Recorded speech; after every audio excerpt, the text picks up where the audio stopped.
I And so, do. but the thing is, don't forget their dad. The reason why we even know their last name is because their dad defended O.J. Simpson, Right. which it is amazing. If you ever pay attention and you just watch TV and movies today, in the year of our Lord 2022, the number of white people who bring up O.J. Simpson like this shit happened 2 weeks ago lets you know folks are still obsessed with the fact that this rich black man got off with killing a white woman.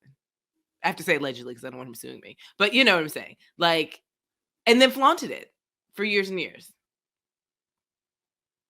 Yeah, I never really thought about the ripple effect or the long-term effect both OJ has had on Right. people of our generation, Pay especially white attention people. to the number of times white people mention O.J. Simpson. Oh, I White people do. are not over O.J. Simpson. I mean, it's funny because certain comedians will still be making the jokes. They're older, but yeah, Dave they, Chappelle mentioned O.J. Simpson like his second to last special or something, and like O.J. Lucky for him had just done something, but it's like, why? Like, why are we talking about this man? It's like because this country. I feel like that's the moment. If we have to talk about moments that break a country or moments that unify a country, like Pearl Harbor's up there, 9/11's up there, Kennedy being assassinated, the moon landing, but like modern era stuff, it's not even like, I mean, for my generation, the Challenger crashing fucked up a whole generation. We are just like, none of us talk to people who are a certain age. We're not over the Challenger crashing because we were all in school and we all watched it together and all of our teachers were like, So like it's the same way like kids in 9/11 were in school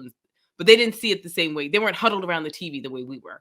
But O.J. Simpson's up there. That's one of the American sort of historical markers of something that broke or unified a country. That shit broke the country.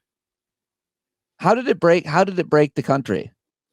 Because I think that's the first time white folks were like, wait a minute, if you have money, sorry, I've totally hijacked. I'm like answering your question indirectly.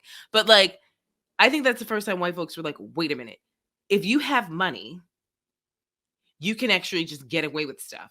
And black people who have money can now basically get away with stuff that white people have gotten away with since we got to this country. Yeah. And that was a moment where it's like, what? I feel like Obama winning unified one half, broke the other half. Yeah. Yeah. Yep. Jason Johnson has a wonderful sort of analysis of basically like America, countries are women, when you talk about them, she, her, whatever. But it's like America has had sex with a black man and now the white men in this country don't want her anymore. And that's why they're willing to Yeah. like I think destroy it and burn it down. I've heard him say that. I don't think he's wrong.